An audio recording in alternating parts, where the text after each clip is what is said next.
All right. Welcome, everybody. This is the first of many podcasts to come. This is the Very Honestly podcast with me, your host, Daniel, a.k.a. The Fish and Chicken. Joined here with my lovely co-host, Matt. I'm not lovely, but I am Matt. Fair. Yeah, so... I'm wearing a shirt, though. Oh, well, that's respectable. Why is my taskbar showing? Hold on, guys, I'm sorry. For some reason, my taskbar does not want to go away. Where the hell's the auto hide? Automatically hide taskbar. Yeah, there we go. Hey! There we go. Alright. So today's topic of choice, we're going to be talking a little bit about space and kind of the future of space. You know, there sure is a lot of it. Oh my god. Well, yeah, dude. It's the vast expanses. It's the final frontier. In a galaxy far, far away.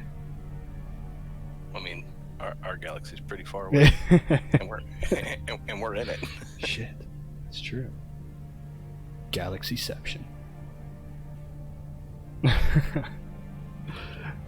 So, first thing that I thought maybe we would cover today would be kind of what we see as a direction that our space program and space in general is kind of heading.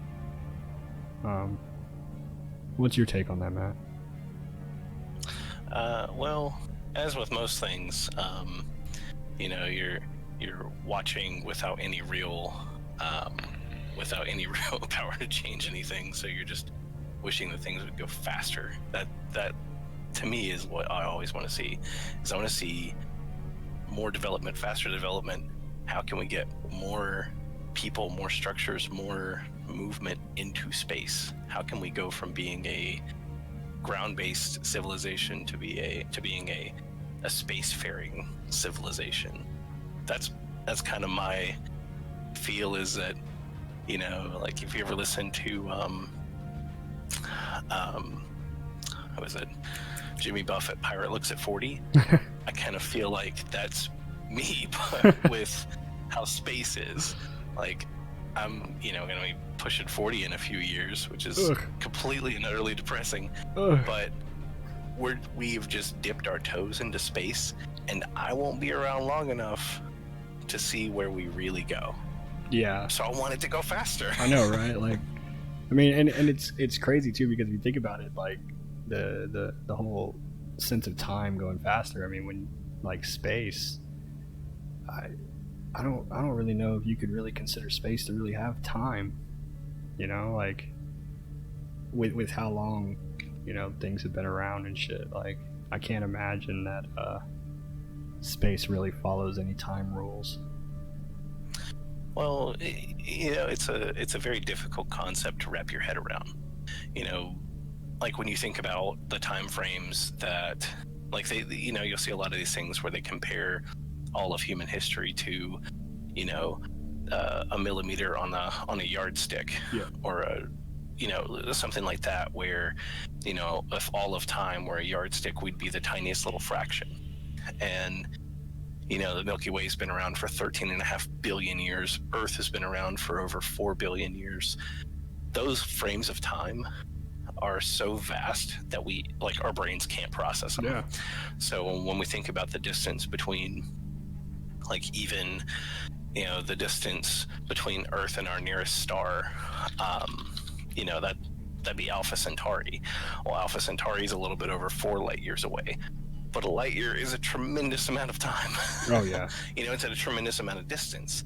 So, you know, even our nearest neighbor in space is so incredibly far away that, like, if you were to compare that to how far the Voyager craft have gone since their launch in 1977, you know, it would take them tens of thousands of years to reach Alpha Centauri. Where at the speed that they're going. Where did Voyager end up?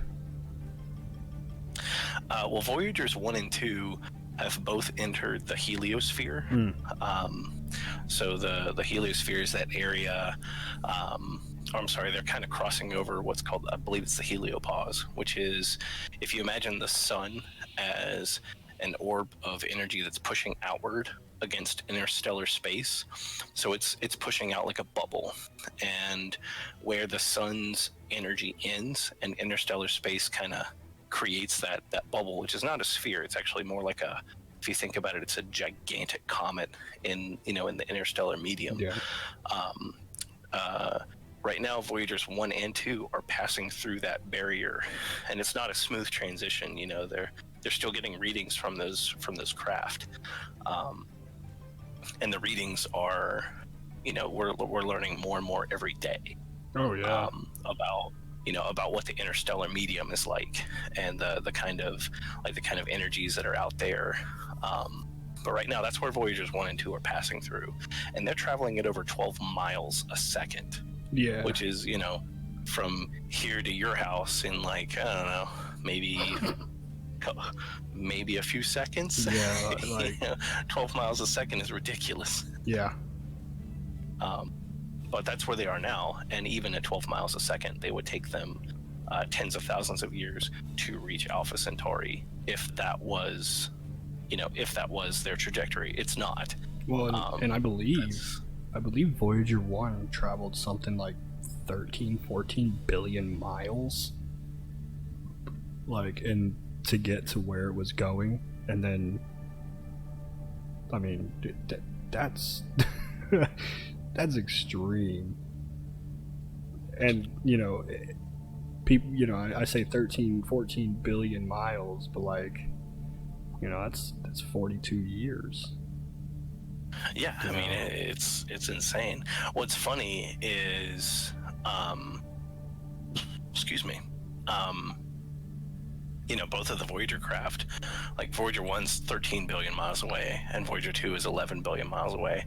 Actually, more than that, because those estimates were from, I believe, from last year. But yeah, I would estimate that Voyager 2 is probably around the 13 mark at this point. Yeah, like somewhere between 12 and 13, something like that. But I mean, it's absolutely absurd how far these craft have gone and are still calling home and are still providing data. Like, you think about something that humanity made in 1977, or I'm sorry, shipped, into space in 1977. That is a testament to, just how ingenious these people, these scientists and these engineers were, to make something that is able to call home well past its shelf life. Well, I think what's even more amazing, honestly, is the fact that, like, we have, everything is so fragile up in space, and yet we have this telescope satellite that has been flying around for 42 years and is still going strong, and still, like, you're talking 1977, like, we didn't have the technology that we have now. Like, so, like, to be able to create something like that is just, that's amazing. In 5 years, we're gonna have, like, one of the greatest things happen. We're gonna get to have Voyager back on Earth. Voyager 1's supposed to be coming back in 2025, so, man, can you imagine what we're gonna find out when it comes back? Wait, what? Voyager 1, 2025. Oh, it's never coming back. Oh, it's coming back. It's never coming back. It's coming back. You just wait. It'll come back. It's like a lost dog, homie. Like. No, they are estimating that in 2025 all of the science gear. Yeah, everything's on just that is it's going to shut down, and that's because the energy sources that they sent with it are radioactive. Dude, which is nuts. What's crazy though is that, like, they were able to send enough power and enough energy to last that long. Well, I mean, it had a good run while it was closer to the sun, because it did have the the solar panels working with it. But it's very interesting to just to think about, like, the sheer distance away that these things are. Leaving the solar system is something that these vessels have done it, but it took them 40 years to leave the solar system. So, kind of wrapping back to your original thing of like, where do I see things going, and where do I see humanity going? How long is it really going to be before humans leave the solar system? Or if, are we ever actually going to be able to leave with the rate that technology is going and the way things are headed? And is there an interest in it? There's a lot of people who are perfectly happy to stay on this planet and never go spacefaring, never become... Yeah, you've got people afraid of airplanes. Get them on a spaceship.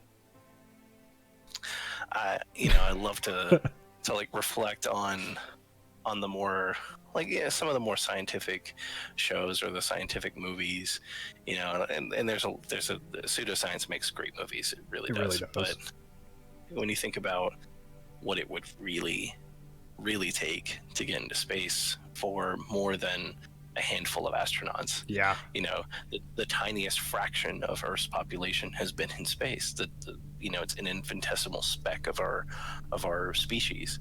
What would it take to get a colony in space, or a colony that is on in another place? When you think about the idea of terraforming Mars has been bounced around sci-fi mainstream for years. It's because it's a fun idea. It's a fun idea to play around with. It's been going around for decades. Yeah, it's a fun idea. It's a wonderful little brain exercise.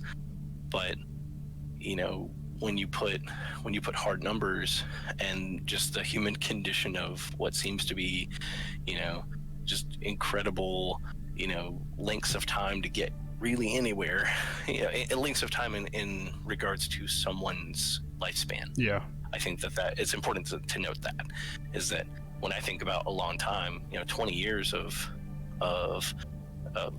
development, or 30 years since Hubble was launched, that's a long time when your scope of time is your life. In the span of human history, it's a speck. Even human history, 30 years is a whiff.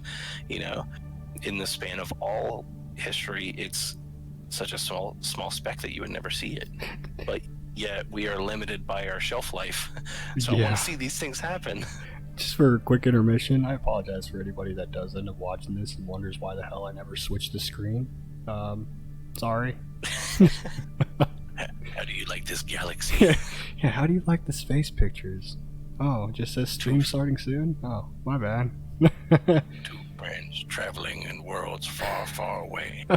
The diameter of the Milky Way galaxy is 105,000 light years. That is so much distance that if Voyager were to cross it, it would take millions of years. Again, poor Voyager. Yes, Canis, I know. Thank you. Damn it. Hey, I'm not perfect. Yeah, learn how to spell, girl. Maha. Yeah, no, I believe, at some point we'll find a way to be able to get some travel, away from the planet and stuff like that. But I also have this feeling that, with the way that space travel and space age technology has been moving, we went from having huge amounts of growth and more technology just showing up, and now it's it seems to really have trickled down a lot. It doesn't seem like too many people are really focusing on it anymore. And I would agree. I would think I'm thinking that we're gonna see a point in time come within our life period where our people just quit caring, and we quit, maybe not fully quit, but we're gonna get to a point where we're gonna realize, okay, we can't do this yet. But I do feel like maybe later on, once we're gone, somebody's gonna find a way to pick it back up and actually pull this off. Oh, there's a lot of conjecture about what it takes for any civilization to make it to space, and there's a couple of competing ideas. And when you look at how humans behave, humans tend to be extremely reactive. Mm-hmm. When you think about like if you were to suddenly poll everybody and go, oh, how many of you have home insurance? A whole crap load of people are going to go, I don't. And then you have a small number of people who do. And how that relates to this is, where's that pressure to go to space? Yeah. Where's that motivation coming from? And until that motivation is survival, you might not see it. Now we can sit here in our comfy chairs and hope that my chair's not comfy. There. Oh, well, that's on you. We can hope from our points of view that there is more. There are more forces at work than just survival as a motivation factor. Like when you look at how things are going, globally as far as climate, there's this hope in my mind that we'll not be reactive, we'll be proactive. Yeah. Because whenever you're working against the clock, you can be incredibly innovative, but what happens if that clock hits zero before you're able to figure it out? That happens.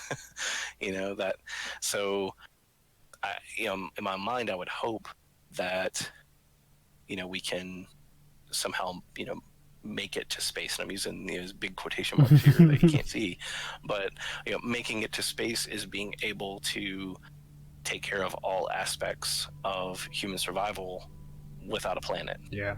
That is what dictates you as being a spacefaring civilization. Yeah. And that doesn't even constitute leaving the solar system, which I feel like it should. Leaving the solar system turns you from a stellar species into an interstellar species, and that kind of brings on the idea of are there other ones out there? Yeah, I hope so. Yeah. Man, what kind of tech do we want to see coming up in the future for space? I mean, because I feel like right now, I mean, we have some good stuff, but I feel like there's some huge room for growth. Like I would really like to see us go away from the traditional spacesuit. I would really like to be able to see us come up with something that's a little bit more, maybe a little bit more durable, maybe something that's not as bulky. Well, as nanotech continues to evolve, they've got carbon nanotubes in they're starting to reach production, as far instead of it being just a concept, it's now reaching production, and that allows you to make incredibly tough substances or tough materials without the without the bulkiness, and you can even get some amount of engineering involved there where your suit would potentially be able to take care of things more than it does right now. Because right now, like, you see these big bulky suits where a lot of it is creating the atmospherics that are required for a human to survive in the cold vacuum of space. I feel like, and this just comes from a lot of the stuff that I've read, a lot of the current science, is that the biggest hindrance to anything related to space is getting off the planet. Yeah. Turns out Earth is a massive piece of rock, and really? the amount. I thought it was flat. Big, this just in, Earth big, but the amount of energy required. Shit. Yeah, if I could just get to the end and fall off, I'd be in space. But the amount of energy required to just leave the planet, and this is low Earth orbit. This is not even high Earth orbit, or to escape Earth's gravitational pull. Because then, if you leave Earth's sphere of influence, you're then having to compete against the sun's gravitational pull. Yep. So you're always having to compete with something. But just to leave Earth, the amount of energy involved is, it's completely astronomical. When you look at how much thrust, how much those gigantic boosters, on any space shuttle launch, even if it's just satellites, anything unmanned, the amount of energy that is required for that is, you're thinking about it in the scale of, these are, how many nuclear bombs does it take to get into space? Yeah, basically. That's the levels of energy that we're talking about. And I'm sure that I'm off by a few zeros there, but it's still an incredible amount of energy. And contrary to popular belief, there's very little pollution involved in a space shuttle launch, because the elements that are stored in those tanks are liquid hydrogen and liquid oxygen. Yeah. So essentially, what you're doing You're making a is hydrogen you're spitting out a bunch of water to get into space. So those clouds that are behind it are just regular ass clouds. That's what they are, because you're taking isolated oxygen, isolated helium, putting it together, sparking it, and creating your own rain. And the reaction there is, it's a tremendous amount of energy. The problem with that is it really hinders what you can get into space, because fuel has weight. Yep. Fuel has a ton of weight. Yep. So you eventually reach a point where you can only carry so much with so much fuel, and there's a mathematical constant for it. Now, there's no way I could pull it up off the top of my head, but there's a lot of folks trying to work around that for alternative methods to get stuff, air quotes here, stuff into space, whether that be humans, whether that be supplies. No matter what it is, getting off this rock is the biggest problem we have, because we can't get off this rock without having to store up massive amounts of liquid oxygen and liquid hydrogen just to get off. And that's just to carry a few 100 pounds, maybe a few tons of stuff into space, and that's it. That's our payload. Whereas all other sources of freight are incredibly efficient when you compare them. A train can carry hundreds of tons of stuff. Mm-hmm. A barge can, a tanker can carry these millions of pounds of stuff. But I feel like some of our biggest issues are getting things off the planet in a way that is economical, and in a way that we can actually start to move a lot of product. We'll never be able to really do anything in space until we can either get a lot of stuff off of Earth into space, or there's a lot of crazy ideas out there about capturing an asteroid and then breaking it down for its materials, and that might be easier than you think about even a small asteroid can be hundreds of tons of material, and could you potentially synthesize that and turn that into what you need? Who knows?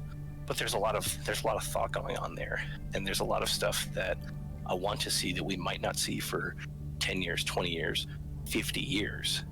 And I almost don't think we would be able to do that with an asteroid.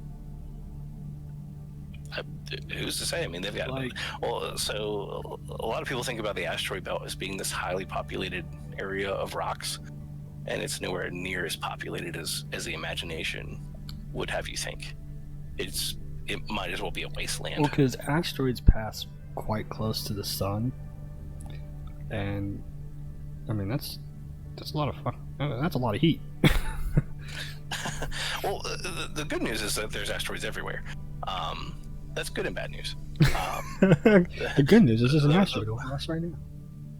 The bad news is that asteroids that are not in a stable orbit, like the ones in the asteroid belt, have what's considered a stable orbit of, well, I mean, they're probably all the asteroids that are flinging around out there in some sort of orbit around something, probably the sun.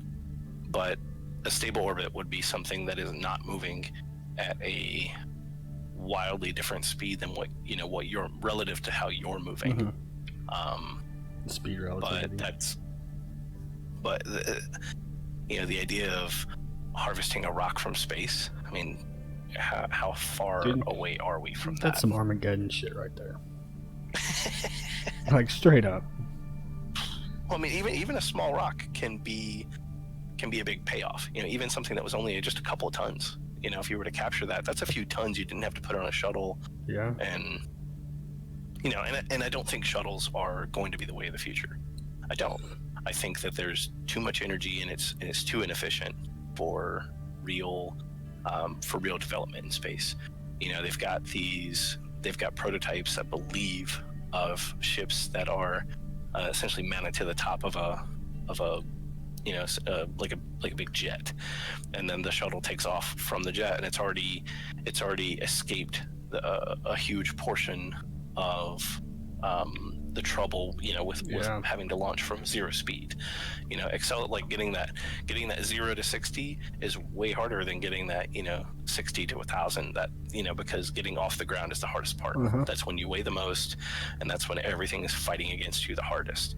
The further up you go, the easier it gets. Yep. So if you have something that is mounted to the top of a jet, and you're able to launch from there, you're talking about significantly less fuel to get off the ground, much higher rates of efficiency. You might be able to to really start putting some stuff out there and getting just raw materials in space, because I feel like just getting raw material in space is probably one of our biggest issues that we're going to have to overcome if we're ever going to be spacefaring. Agreed. Yeah, I'm curious to see whether, like, in the future, if like we move away from the whole shuttle idea, and like maybe we go more the route of, like, I hate to like compare, but like like Star Trek, Star Wars, we have jet type ships that can take off and fly through the sky and leave, and that are like very, very economical machines. I mean, you think about, and I know it's sci-fi, it's fantasy, but like you think about Star Trek and Star Wars and shit like that, like those guys aren't stopping all the time to have to refuel. They're flying.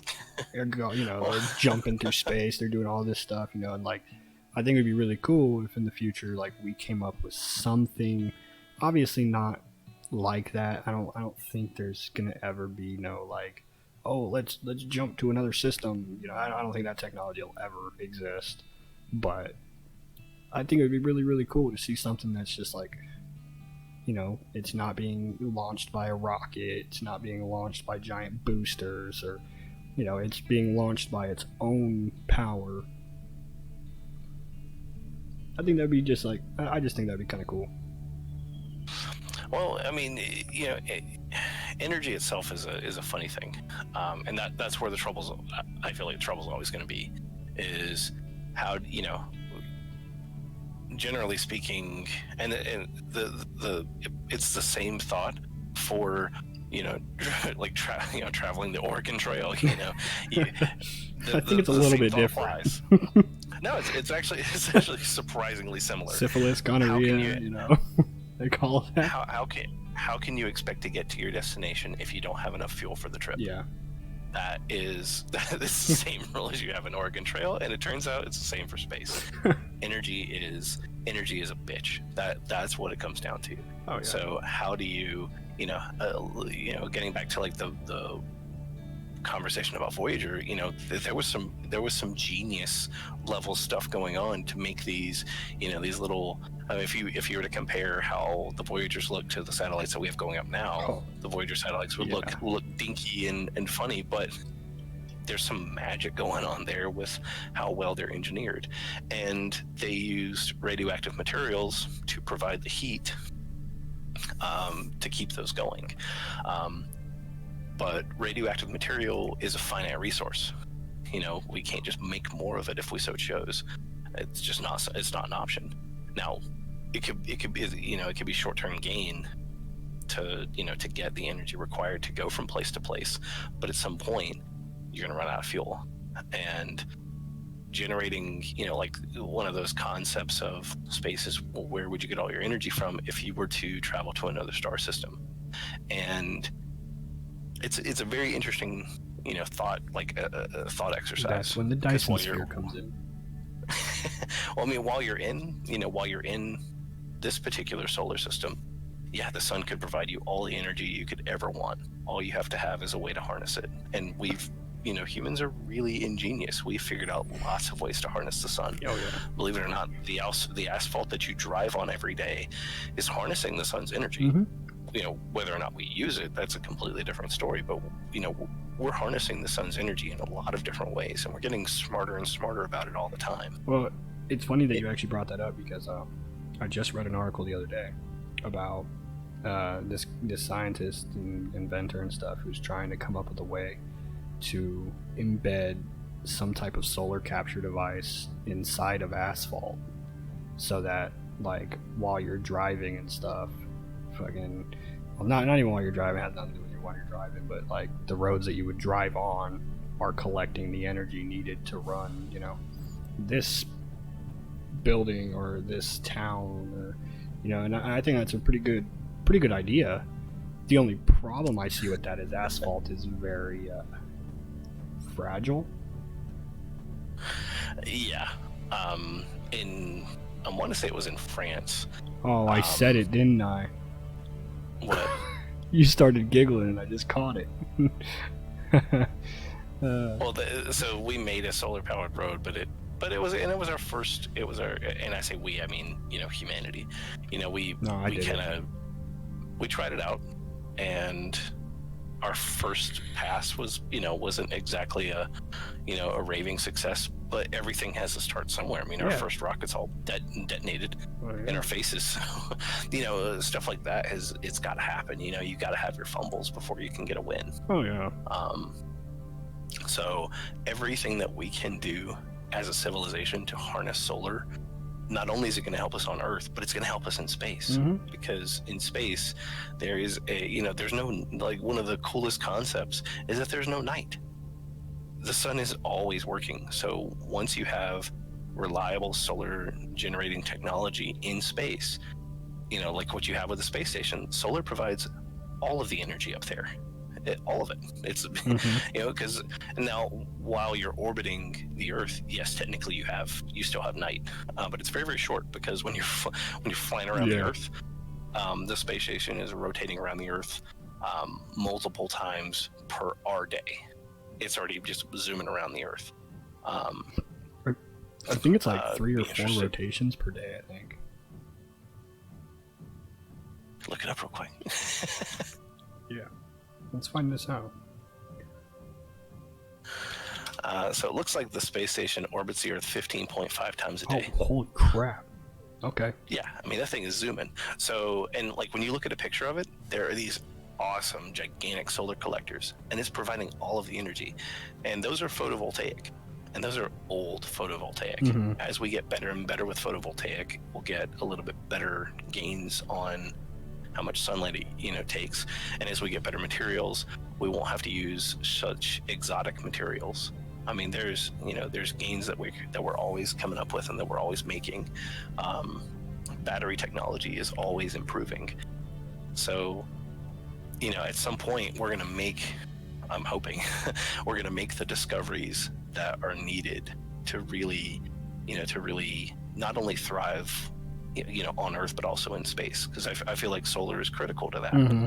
Now, while you won't necessarily have, you know, any solar energy at your disposal between star systems, that's a problem for another day. The first problem is just getting into space. You know, if you had this like crazy roadmap, you would have all of Earth history until now, and then like the next, if I had to guess, like a few hundred years, maybe more, of just being spacefaring within our solar system, because leaving is hard. Oh yeah. Leaving will be the most challenging thing that I could think of. I've had a couple of crazy ideas about like how we could leave, and throw a jetpack on your back. You can go. Well, it's not. So, like, do you know about the New Horizons craft that just recently passed Pluto? I've heard about it. I haven't read much about it though. All right, so we launched New Horizons. Was that like 09? Wasn't that? I'm sorry. Wasn't that a SpaceX program? Or no, was that NASA? This one was done by. This one was NASA. But all right, so New Horizons launched in 2006, and the purpose of New Horizons was to get a close-up of Pluto, which it did, and it did an amazing job. I mean, just like if you look at the pictures of Pluto, they are high definition. They are mind-blowingly awesome photos of Pluto. It stayed close to Pluto for, I think, about 3 days, where it was able to get really high resolution photos. Yeah, it did get some really nice ones. Actually, I It remember. launched I remember when those images actually came out. It was a huge deal. Yeah. Well, it launched in 06. It just passed in, let's see when it passed over. What was it, 2018? I don't know. Oh, no, I'm sorry. It was, it explored Pluto up close in 2015. It was actually further out than I thought. It got close in 2015. And then after that, it's been flying past Kuiper Belt objects, like really small dwarf planets, that sort of stuff. Mm-hmm. And one of the cool questions about it was people were assuming, well, hey, maybe New Horizons will pass by Voyager 1 or Voyager 2 in terms of distance. Because it's newer, it's got to be faster, right? And the real answer is no, it will never pass them.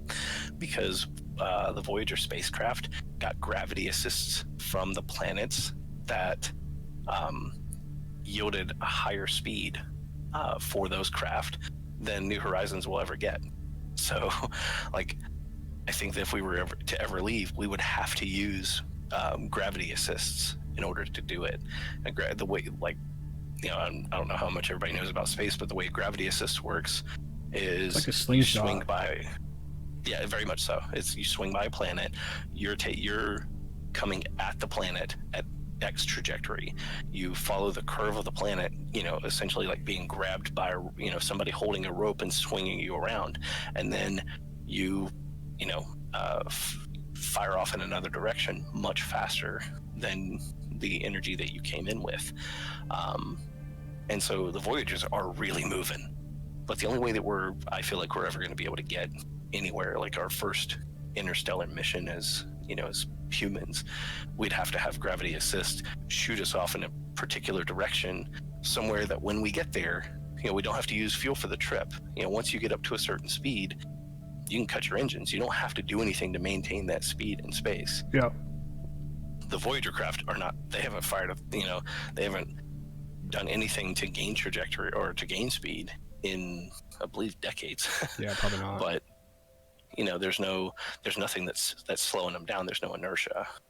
There's no resistance to slow them down. Mm-hmm. So, if we were to make it to, let's say, we wanted to go to Alpha Centauri, if we got the right, gravity assist and really, hit an amazing velocity, we wouldn't have to continuously fire any sort of thrusters or anything to get there. All we'd have to do is maintain the proper life support stuff until we got there, and then we could figure out how to decelerate, which is a whole nother problem, which you do have to have energy for. Yeah, a lot. But there's so many cool places that your brain can go with space. Everything from talking about these old spacecraft that are ingeniously designed to what does it take to be a spacefaring civilization, to what does it take to be an interstellar civilization. You mentioned the Dyson sphere earlier. Yeah. Dyson spheres are amazing.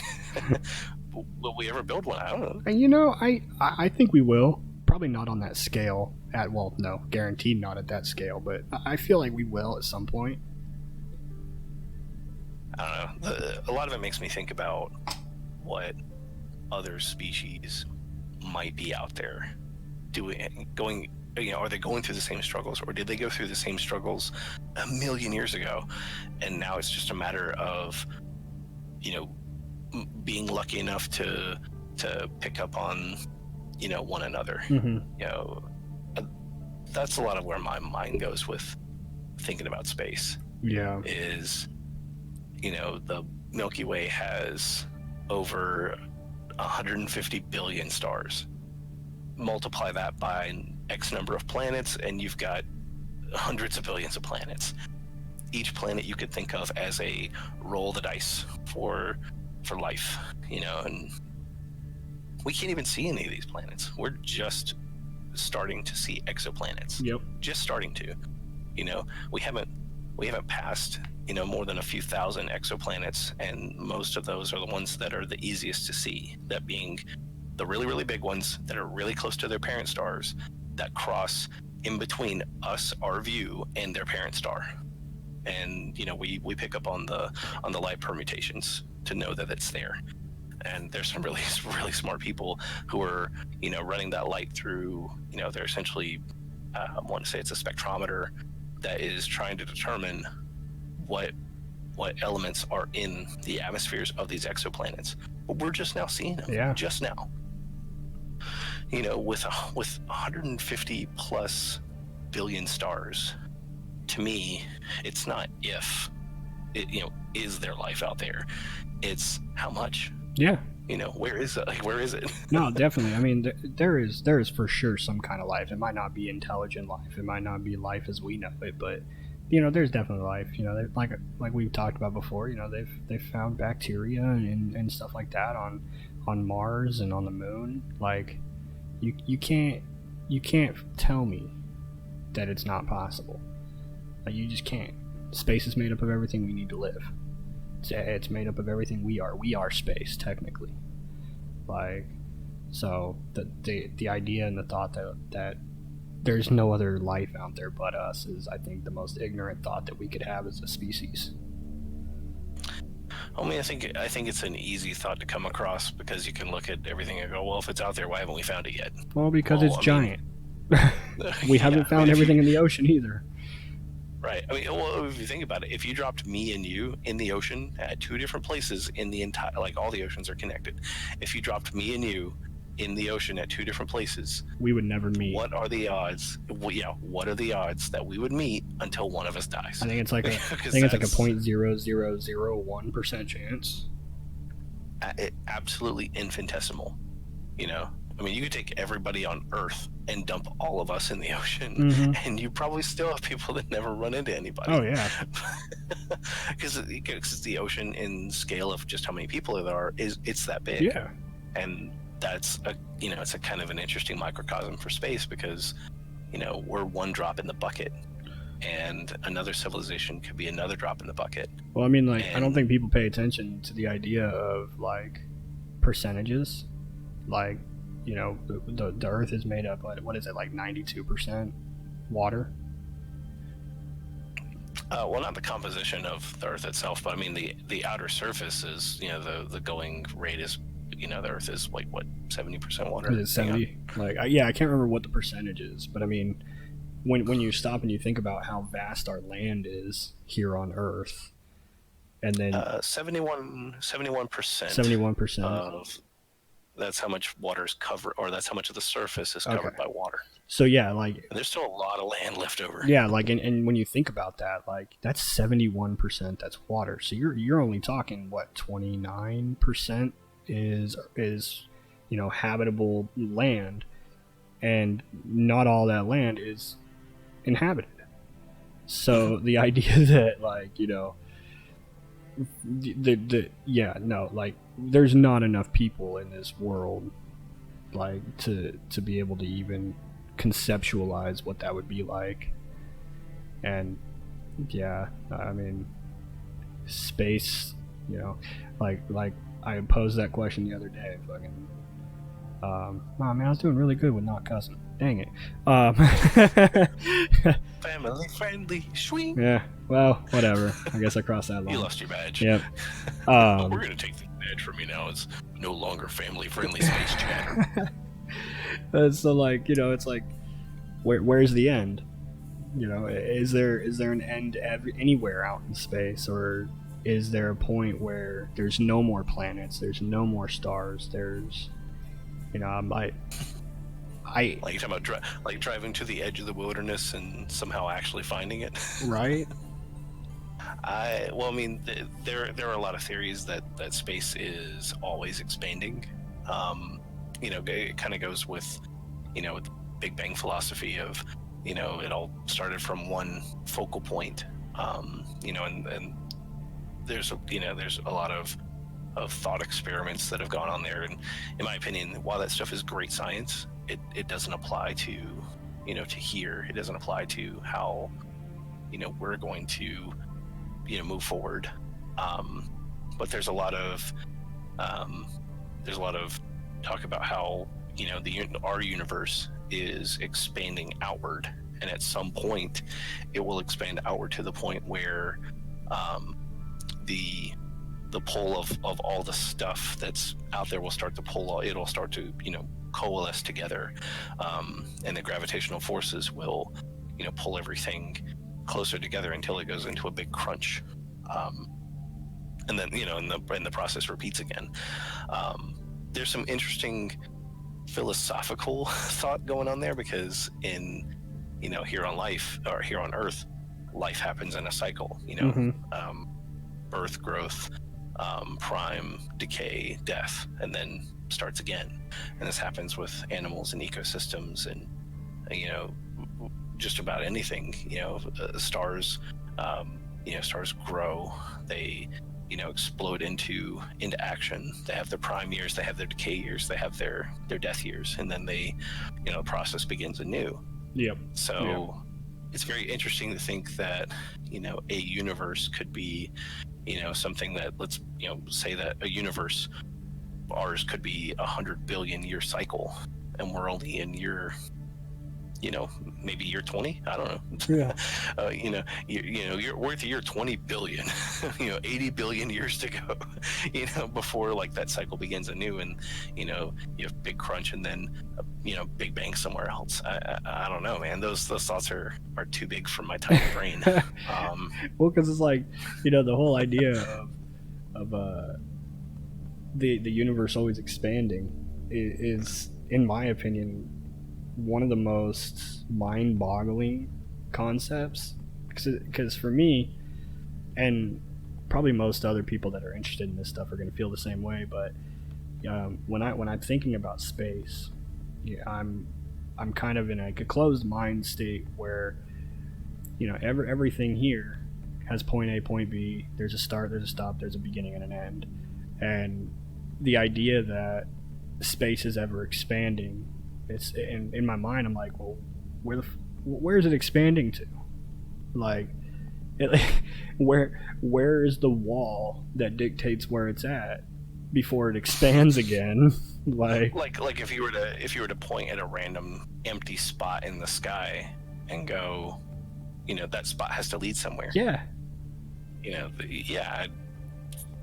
I mean, that's dude. It makes for a good thought experiment, but I think the brain has a hard time wrapping itself around something that is, as far as we know, infinite. Mm-hmm. And if it's not infinite, then it's beyond our capacity to know, at least right now. Well, and it's really trippy, in my opinion, to think about.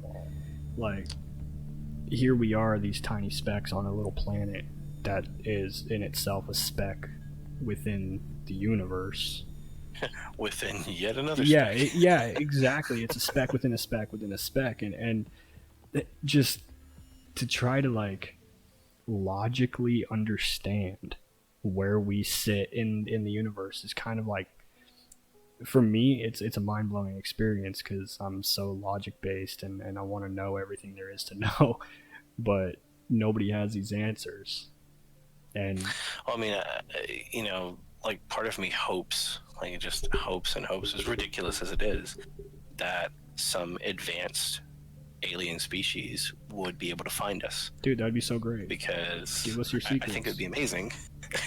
I've actually had conversations with people who have been afraid of that possibility, and their thought is, well, they would come here and want to destroy us or want to take our resources. I don't believe that for one bit. Not for a second. We ain't got nothing. Well, that any spacefaring species would be interested in. We don't have anything. Exactly. Well, and not only that, but if you think about it, if, say, another species was to find us, chances are we're the first species that they have found outside of their own planet, their own system. And if that's the case, they're not going to come here with the idea of, oh, I want all of what you have. They're going to come here with the idea of learning, understanding, and doing the same thing that we're trying to do. Growing. Exactly. You don't get into space by through brute force or physicality or conquering anything. You get into space with science. Yeah, and science is all. I mean, science is all about learning. It would You know, I mean, it makes for great TV, it makes for great movies, but when you get down to it, it's just like having lightsabers and warp thrusters. It doesn't hold up when you apply any logic to it. No. And another spacefaring civilization, another spacefaring species, they would be just as curious about us as we would be about them. Oh, yeah. And the first thing that they would look at our planet and go, yeah, these guys are hitting each other with pellet guns. So they're class 0 threat. Their spaceships are made of aluminum foil, and they can't travel past the moon. So they're a threat class 0. Exactly. Well, and we're back at home. We're back at home with a Dyson sphere. We're good. Like, I think that's a really so good. I honestly think that that's a really good way to think about it too, especially for the people that are like worried about this. But you know, if you know we're 0 threat. Yeah, anybody that comes from the outside in, they're gonna know. Okay, the furthest we can make it is the moon right now. So there's no threat. That's it. You know, there's no threat of us making it more. You know, whatever light years away you are, whatever thousands and billions of miles and systems you lived in, like. Yeah, I mean, could I completely throw out the idea that some species wouldn't want to come and conquer us? No, I couldn't throw that out because there's a 0.1% chance that they might want to do that. But there's always going to be a conqueror somewhere. But in any reasonable sense, now any spacefaring civilization that is advanced enough to find us and advanced enough to get to us, because those are two very different things. But anything that's advanced enough to find us, that's going to be, that's going to be a class all of its own. Well, and any species that is advanced enough to actually get to us, they would have nothing to fear from us. Well, let's face it, nobody's going to cross the fucking. Dang it! There I go again. Nobody's going to cross the expanses. Bleep. Yeah, nobody's going to cross the expanses of space purely just to wipe out another species that's never going to come into contact with them. Like they're. My personal opinion is anybody that goes into space is going into space for one reason only, and that's to learn, to understand, to see what's out there, And if you have somebody that comes across you, they're going to be like, "Holy hell, we're not alone. Who are you? What are you? What do you do? How do you do this? How do you do that?" Like, they're going to be more interested in understanding. Now, of course, there's going to be those situations guaranteed where we're going to have hostile people, and that might create the hostility between species. But but on the other side of it, I wonder is, the way we think about alien life, is that just like a totally far-fetched idea? Like, if we come across alien life, are they going to look like us, or are they going to look like these green and gray alien, creatures? Well, I mean, the diversity of life on Earth is there's already so much diversity that you could think of a life form. You could think of just the most random thing possible, and something on Earth will fall into that category. A dog, deer, bear, cat. I mean, I'm sure you could find it if you looked hard enough. But the diversity of life on Earth, who knows what that life might look like? Yeah. If when we find it. I mean, that's the thing, is that we're such a small speck in a gigantic ocean that it might not happen for an incredibly long period of time. Yeah. And I've read some stuff before where there's I think it's a little bit cynical, but not without reason, to think that every civilization gets to a certain point where it's just advanced enough to wipe itself out. Look at us. I mean, look what we're doing. Yeah. So we have nukes that have the ability to end life on a massive scale. We have the ability to change our climates and change our environments for better or worse, usually for worse. And we're not proactive, we're reactive. Mm-hmm. So who's to say that another organism that is self-conscious, that is, free thinking and is creative and imaginative, who's to say that other species doesn't get to right up until that point where it gets, where the light bulb clicks on just in time for us to just figure out how to blow ourselves up. Mm-hmm. We might be our own worst enemy, and another alien species might have gotten to where we are and then doink, they're gone. Right. I don't like to think that way because it's really cynical. But I've read some stuff that kind of follows that track of thinking because, and it's because we project a lot. Whoa. There's this hope that whatever we find out there might be, two-legged humans of a different color, but in all reality, who knows what it might look like, what it might be. But I think you have a really good point though with the whole like destroying ourselves. I mean, when you look at history, like historically, there was a huge amount of time where everybody was quite holistic. They were doing really healthy things. They were, I mean, not really healthy. I mean, they were bathing themselves in freaking olive oil. But I digress. But over the centuries and the decades and everything, like we have seen this this trend of new things that damage. Back in the day, there was no heroin, there was no methamphetamine, there was no, there was no LSD, no acid, and then it slowly came about because we created it, we mass produced it, we put it out there, and that destroyed how many lives? I mean, right there alone, that's already the start of our own destruction, and then you put warfare on the mark. What are we doing there? We have nuclear towers that are giving power to these military bases in order to produce ammunition and all this stuff. We've got all of this technology, that the oil tankers that are out in the ocean. I mean, they're slowly destroying our Earth. There are so many things that we have put into place already that have been showing that trend happening. So to me, I'm just like, that kind of resonates more with me as somebody that's really paid attention to a lot of that. And if there was life on Mars like we believe there's no sign of it. So what happened? Well, and Mars is an interesting case because it is frequently theorized that Mars used to hold life and had, right now it's on the outer rim of the Goldilocks zone, Mm-hmm. For being a habitable planet. And the nicest day on Mars, the nicest possible day if you could breathe outside would be between 40 and 50 degrees Fahrenheit, and the night would still be in the negatives, and it would still, freeze you to the bone. But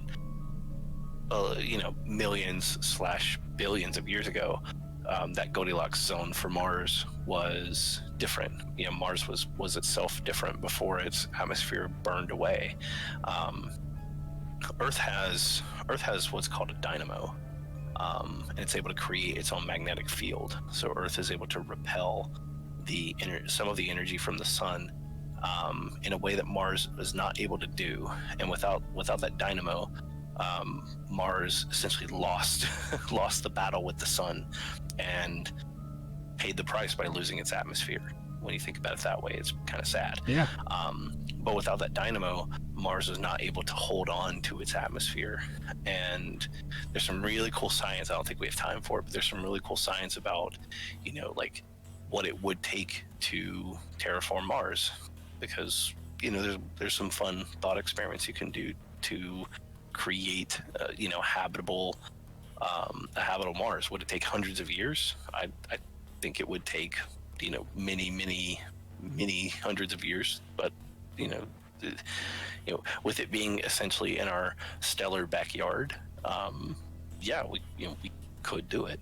And that's even without a dynamo. We could potentially terraform it.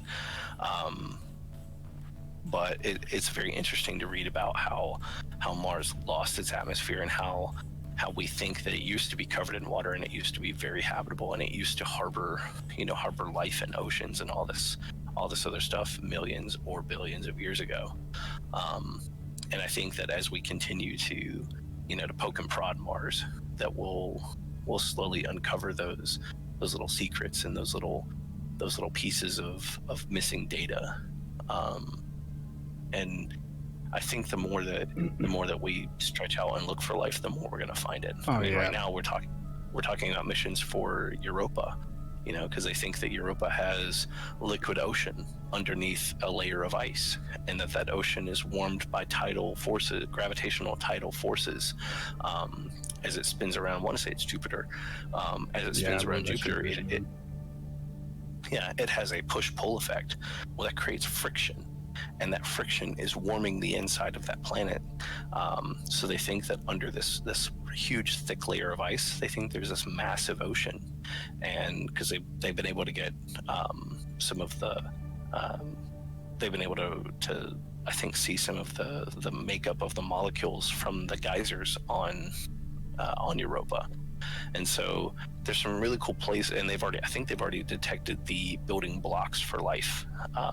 You know, I don't think they have anything sensitive enough to tell whether there's actually life going on there. But yeah, you know, if you have the building blocks for life, then you know we should also be looking for life. You know, I think right now what would be really smart for our space programs is to try to stop focusing so much on just researching space in general, and focus a little bit more energy and less time in space, but more energy on finding out, can we get to Mars? Can we put somebody on Mars to be able to do a thorough study of Mars? Can we? And I know that's the likelihood of that is very slim because of the time it takes to get there. So your time there would be very, very limited. But well, I mean, I just think that would be very beneficial for, and maybe not beneficial in the sense of like growth, but it would be beneficial for the people that really, really believe in this stuff to be able to get some form of an answer. And I think Mars, dude, I don't know why, but like Mars, in my opinion, I feel like holds a lot of answers, holds a lot of keys that we just don't have right now. And if we could just get there, I would hope so. I mean, like when you watch you know, a sci-fi movie like The Martian. I love The Martian. I know that there's I have not seen that yet. I want to. Oh my god, dude! All right, do yourself a favor. Read the book. Oh, come on, man! It is so good. I can't the book read. Is so good. I've read that book. Get an audiobook. I've read the book 5 times now. I can't hear. I've read The Martian no less than 5 times. I've seen the movie no less than 3 or 4 times. It is one of my all-time favorites. I know. I've heard a lot. I've heard a lot of good stuff. Andy Weir, if you're listening, I'm a huge fan. Because I've also read Artemis and really enjoyed that as a second book. But you know, odds of him listening to that, he's probably trapped in the ocean somewhere. But I don't even like the ocean. You know, in The Martian, Andy Weir tries to really keep it like an actual space program that NASA could run. Mm-hmm. And what's very interesting to me is there are research labs that are, you know, putting together what a Mars, you know, mission could or would potentially look like. And that to me is some of the most exciting science that could happen, because that movie created this wave of interest in people wanting to visit Mars. There was a poll that came out recently about people that we did a study, and we actually locked a whole bunch of people in for all intents and purposes, a Mars capsule, and kept them there for 500 days or something. It was a crazy amount. Yeah, it was a crazy number. And because we have to see what that's going to do to your psyche. Are you going to be able to function? Are you going to be able to get along with another set of human beings and not kill them? So, are you going to be able to get along with another set of human beings and not reproduce? Yeah, is that so? What is that, like a biodome, or is it like a space capsule? Well, I mean, it's on Earth, but well, yeah. But I'm wanting to say that it was a lot like a biodome, where most of what they're testing out is like, is it viable to essentially lock people in a, you know, environmentally protected place and have them stay together for really long periods of time and not lose their minds, because the human mind is a fragile thing. Oh yeah. And like you can, like, they talk about the people who come back from the space station, and there's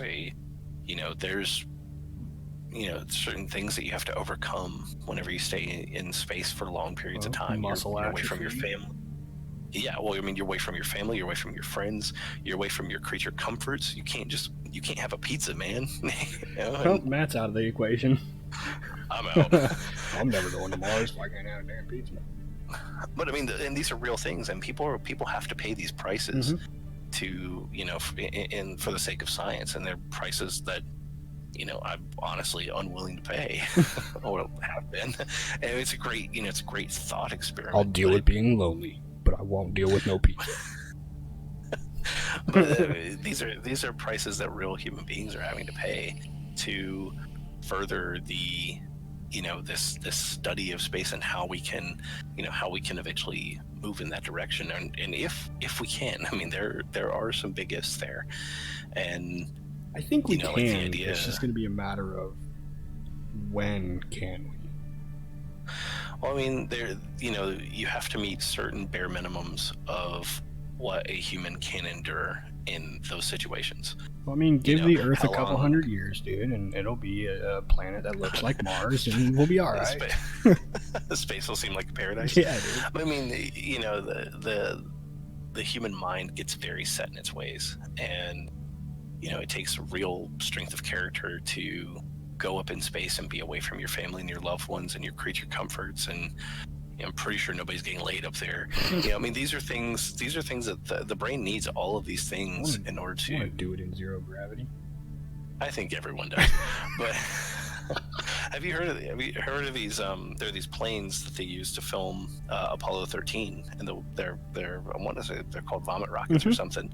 But what the plane does is it doesn't nosedive, and then it comes up and around. It's like 15 or 30 seconds of like weightlessness. You only get a short bit, and that's how they filmed Apollo 13. I think it made one or a couple of the actors really sick, but you're able to bounce around in zero gravity for a moment or two, and it's supposedly one of the coolest experiences you can have. I would love to. Yeah, I think it'd be great. I wonder. It'd probably make everybody violently ill. I wonder it sounds great. Because of the issues that I have with my heart and like the limitations of space that I have, I wonder if that's something that I could do, or if the weightlessness is the problem. But I would assume that it's not weightlessness that's the issue. I would assume it's the pressure.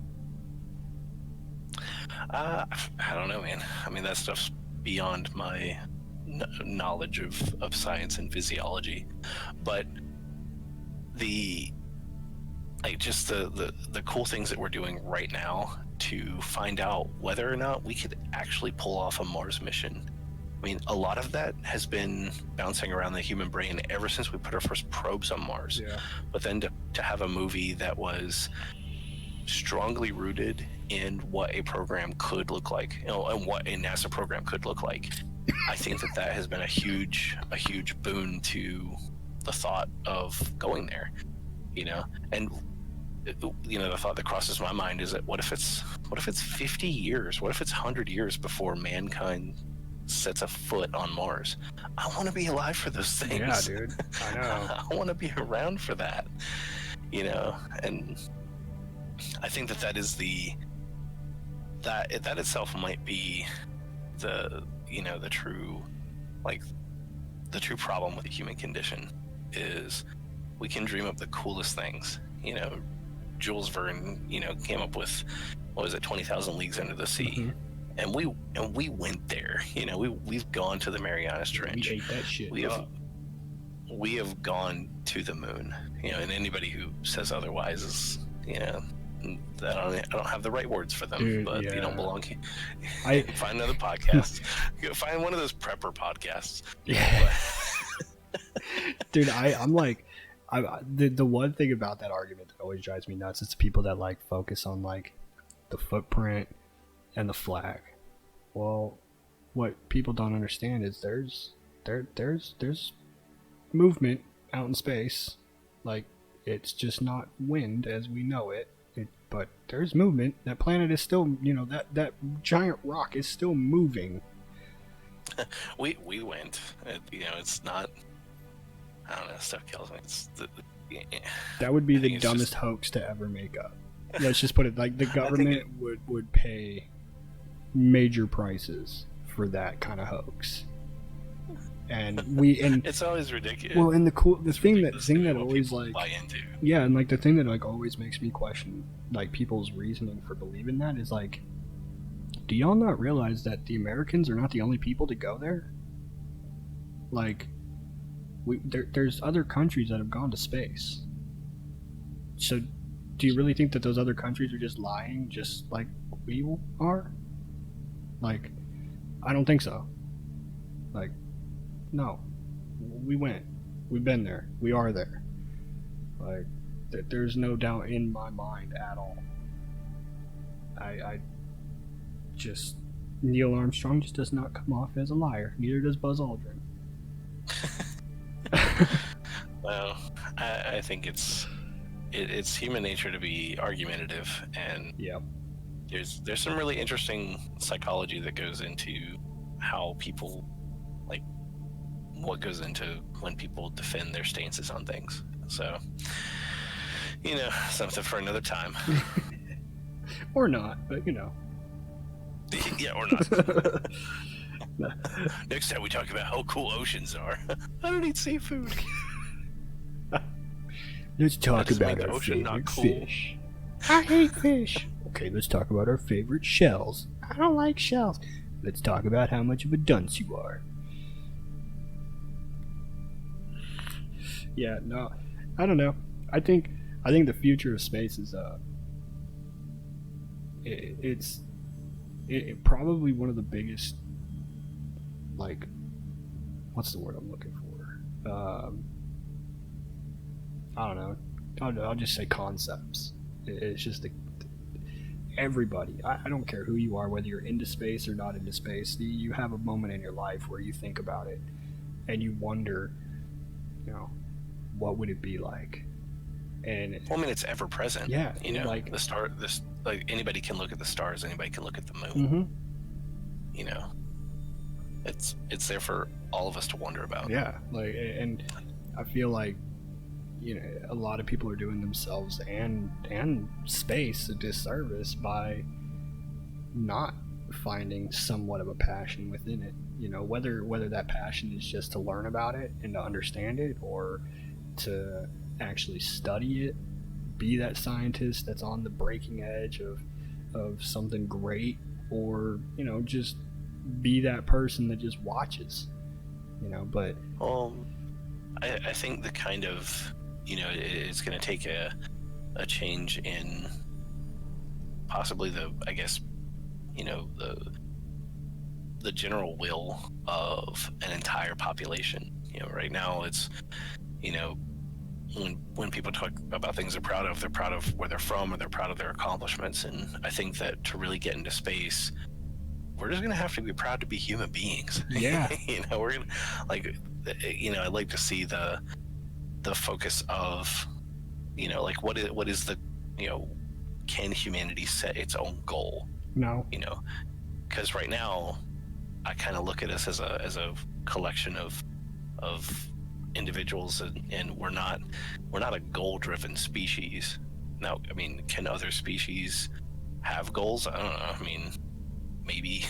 To But eat. humans have the opportunity. Like humans have the opportunity to set their own goals. Can we set that goal, or are we just going to squabble over a limited resource that's underground that we're burning every day? Yeah, we get to choose, and we've been choosing wrong.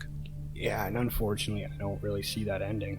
I don't either. It's proactive versus reactive. Yeah, that humanity, and obviously we can't really speak for everybody, because there is going to be that percentage of people that like are definitely proactive, but for the most part, in reality, we are a species that destroys. We are not a species that builds. We're better at destroying than we are building. Everything we build destroys. Yeah, I mean, I think there's some, for humanity to really move into a true space age and be a spacefaring civilization, I think that humanity is going to have to exert a little bit of self-control. And something is going to have to happen. Me as a person, I don't see that happening, as I barely have enough self-control to keep myself from eating a ordering pizza. a delicious pizza. Hey, pizza's delicious. But I mean, on the same thought process, oil is easy, coal is easy, burning stuff is easy. I mean, it's that path of least resistance that is yielding pathetic results, and will always lead to poor results. Yep. So I don't know, man. I'd like to see it going somewhere, but I don't know if it's going to happen in my lifetime. That makes me sad. Yeah, I don't necessarily see that happening either. It's just one of those sad realities, but it's at the same time, it's kind of one of those realities. It's just like, peace on Earth. Like, we're not going to see it. Well, I mean, there's potential there. We are not going to see it. Well, I mean, me and you maybe not. No, but there's no way. No. That's something where the pride gets in the way, or there's X thing getting in the way. What are people willing to, quote unquote, give up in order to achieve peace with people that are different than them? Because everybody has to give something up, whether it be an idea, whether it be a commodity, whether it be something. You have to give something up in order to get along with people who are different than you. And by give up, I mean, like, you have to give up an idea that you've had in your mind, or you have to give up a thing that you've accepted as fact. Now you're having to unknow that thing in order to move on and just be okay with with people that are in many ways different than you. And we're gonna have to do that as a species. Yeah. But I think that's more philosophical. It's dipping into the philosophical rather than it being a thing about space. but I feel like there's a lot of places where they're tied. Yeah, I feel like there's a lot of places where there's a lot of connections there. Yep. Well, what's your timer at, bro? Well, I was about to say we're an hour and a half in. What? Hour and a half? I know, dude. I know, it went quick. I haven't had to go pee. This is amazing. But I think at that hour and a half mark, I'm gonna go ahead and we're gonna work on closing this out. But I think just as a little side note, when we were talking about space travel and the whole slingshotting and stuff, if anybody is interested, if anybody is likes space travel and wants to learn more about the mechanics of space travel, check out Kerbal Space Program. It's a game for computer. It's also out on Xbox, if I'm not mistaken. But you have to build your own rockets, and you have to build your own shuttles. Hang on there, Daniel. You're saying this is on the computer? Mate, yeah. It's on the... I'm going to play it on the computer.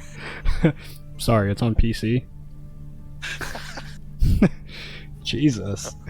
Available on Steam. Yep, it is available on Steam for $29.99. Actually, I don't think that's the price anymore. But still. Anytime I hear the computer. It's on the Windows machine. You can download it on your Windows PC.